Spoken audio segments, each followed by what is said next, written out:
Mason, so it's nice to speak together here. So I'm going to approach this talk as primarily a photographer, so I don't feel a particular kinship to Annie Leibovitz necessarily, but I feel a kinship in terms of the way she approaches photography and that she's using the medium of photography to point to a person, to point at a subject. So in that way, I certainly can relate to her particular way of taking pictures. So I was aware of Leibovitz's work since I started photography, I guess in high school, and I owned the book A Photographer's Life, 1990 to 2005, which many of these pictures come from. And when I was looking through the show, I recognized many of the photographs, but I was not aware of Mike Cloud's work, but I became aware after getting invited to talk about this, so I read more about him in preparation to do this. And so my relationship to Leibovitz's work is a little bit, I guess, fraught in terms of the way I understand it, especially as a teacher.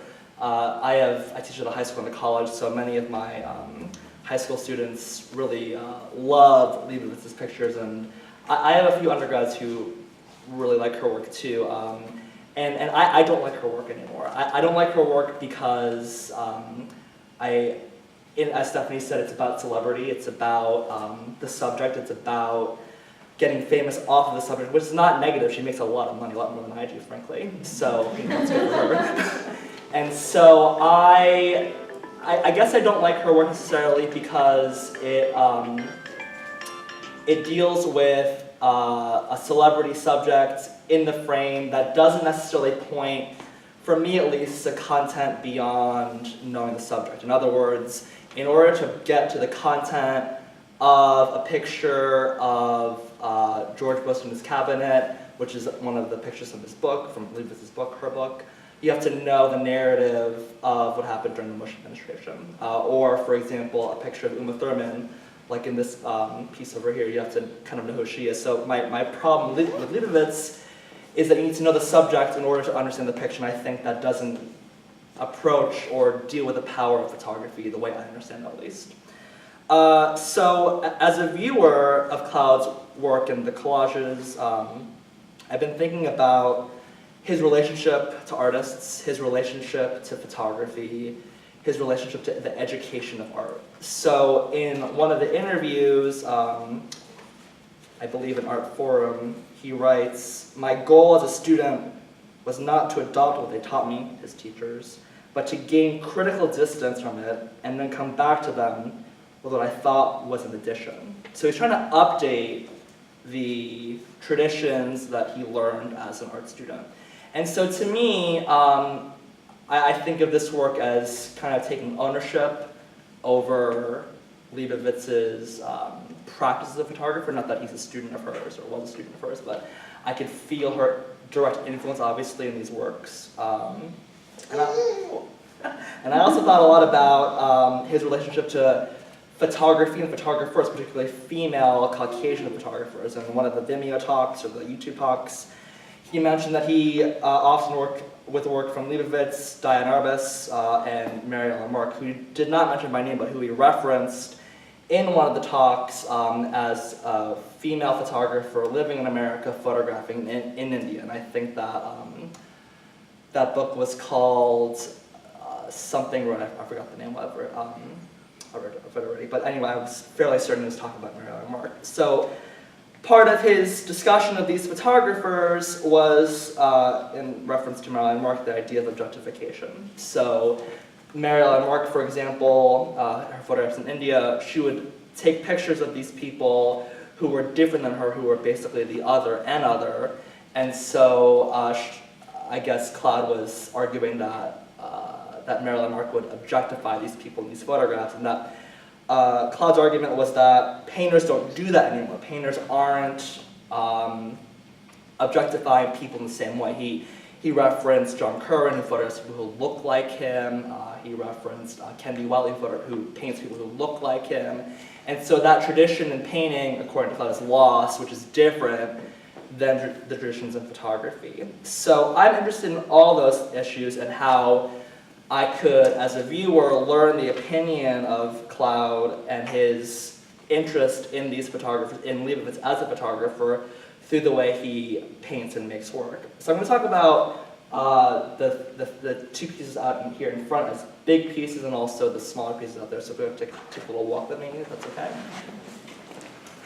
So I'll talk about this one first. Something he mentioned in the lecture here that he gave at the beginning of the exhibition is his interest in challenging the conventions of painting in the frame. And so I think that these two pieces in particular do that quite well. It does it in a couple ways. First is that it's a big collage, not even hung in a frame. It's hung from the ceiling, and it doesn't even work with the conventions of a square. He breaks a square over here. Like, look at the way it's curved, the way it's moving around. He even puts holes or fractures the painting in the middle. I was thinking about this piece for quite a while when I arrived here to think about, like, what is Cloud doing in this piece, and what can I learn about his opinion. And so I guess his opinion about the photographer and the way he's making this work is like he's literally putting holes in Adora Weltley over here. He's putting holes next to Leibovitz's daughter in her head. He's putting a hole through this actor over here, or a hole in Uma Thurman's chest. He's breaking down the family pictures of Amy Leibovitz. So I think there's a lot to read into it in here, and like the gesture of breaking down a picture and putting holes in the painting points to something a little bit violent to me, and I'm interested in like what Cloud means by that, or what he thinks that does for him as an artist to describe a point of view through the way he paints in this particular piece. The second one back here, I as a viewer at least could understand a little bit more in depth because it breaks down in a photographic way color versus black and white. So the previous piece contains both color pictures and black and white pictures, but this piece uses only black and white photographs of Leibovitz and includes the color paintings in this final piece. It does, in a similar way to the previous piece, does not have edges around the frame. He has the rounded edge. He breaks up the pictures a little bit more in depth, or a little bit more continuity in terms of the four holes over here that don't have clean edges, or the holes down here. So I'm interested in how he does that. A painter whose name I'm forgetting right now said that by putting his name in the painting, he would claim it as his own. So to me, Cloud here is claiming the painting as both his own and as Leibovitz's by putting her name in paint in this piece. Something I love about both this piece and the previous piece is that you can move around it. In other words, you can see it from this side, from the edge, from this side, from the other side, and that's really useful for me as a viewer because it challenges not only the convention of painting and of photography, but also deals with a painting like a sculpture, and like you can approach a sculpture from all four corners, and I love about this. And the last pieces I'll talk about are the small wall pieces in the back. So these, they're on the wall, so they're not challenging the convention of the piece on the wall, but they're all consistent, they're all the same size, or at least all in the same size frame, but he breaks down the frame in many of these. So for example, here the head comes up a little bit over the edge of the paper. He does that again. Over here with that figure overhead, the knife comes up over there, the light comes out over there, this little edge comes out over there. So like these small areas where the piece breaks down are fascinating me as a viewer. So to summarize, I would say that in the previous two pieces, there are elements that feel like he's breaking the picture down quite literally. He's putting holes in it.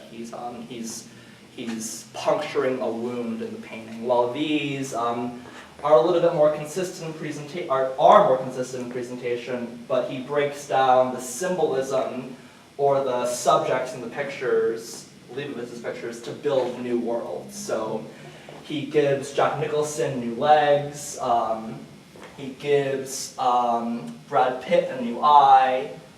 Well, I don't know who this person is or this other person, but he builds a new figure there. He builds a new face here, so he's using photography, Leibovitz's photographs, this person over here, to build something new.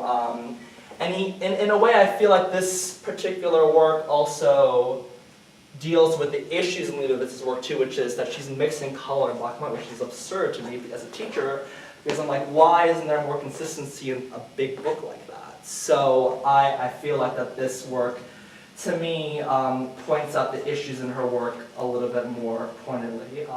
And I think that the power of Cloud's work is to point out many of those issues and point out the problems. And as I said previously, I'm interested as a viewer, as a photographer, as a teacher, to figure out what the opinion of the artist is, like what their point of view is, and I think, and like what their objective is. So to end, I'll end with a quote that Holland Cotter wrote in his New York Times review of his show at Max Protech in New York.